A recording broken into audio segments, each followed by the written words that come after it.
I want to talk to you just a couple of moments about the power of an apology, the power to heal, the power to restore. I mean, I've seen times when people would give an apology and you knew it was just surface. It really didn't mean anything. They were just simply saying it just to get past the event.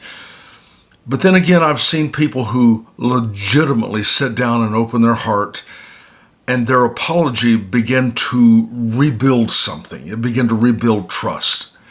So I'll tell you the truth. I think one of the greatest signs of strength, it's not just in the ability to defend yourself. I mean, insecurity can handle that. But rather it's in the willingness to say, you know what? I was wrong. I was wrong. Please forgive me. See, even the sound of that takes you someplace. It changes the color of the room.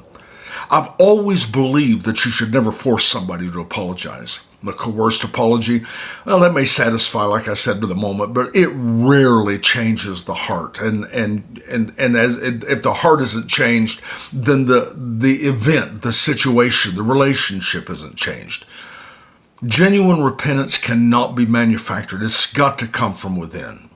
Now, there's another side to that. I'm talking about one is we're giving an apology, but then there's the other side of receiving an apology. I've learned this principle that when somebody sincerely apologizes, even if it's years later, you got to be prepared to receive that. Don't let pride preserve old wounds that grace is trying to heal. You got to make the decision in advance for that. Forgiveness has a way of setting both people free if it's really said right, if it's given right and received right. Never be too proud to say I was wrong. Guys, listen to me.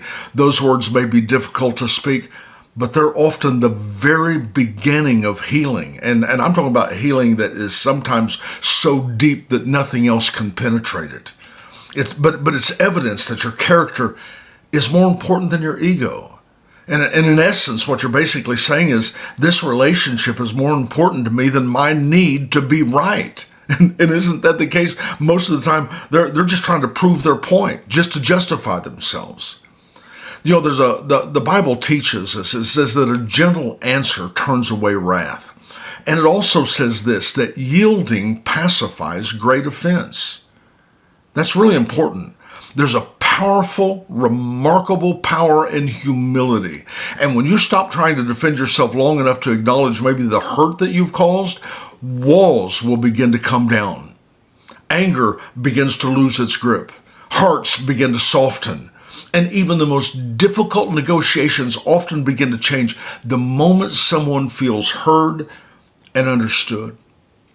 Now, there's something else that I've learned that I really feel like I want to share with you here. Don't apologize simply to end an argument. Apologize because you genuinely understand the pain, that you've caused, that your actions have caused. There's a world of difference between saying, I'm sorry you were offended, and saying, I'm really sorry that I hurt you. See, one shifts responsibility, the other one accepts it. Do you hear the difference? An apology, what it does is it opens the door to restoring trust. But trust is rebuilt by what happens next. Where's that taking us?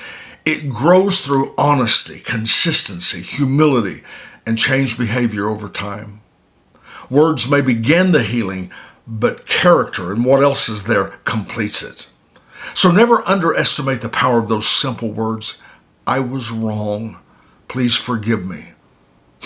Spoken sincerely, I'm just telling you, they can restore families, heal relationships, they can repair marriages, and they can open doors that pride has kept closed for years. Remember this, pride wants to be right. It always does. Love wants to make things right. Always choose love.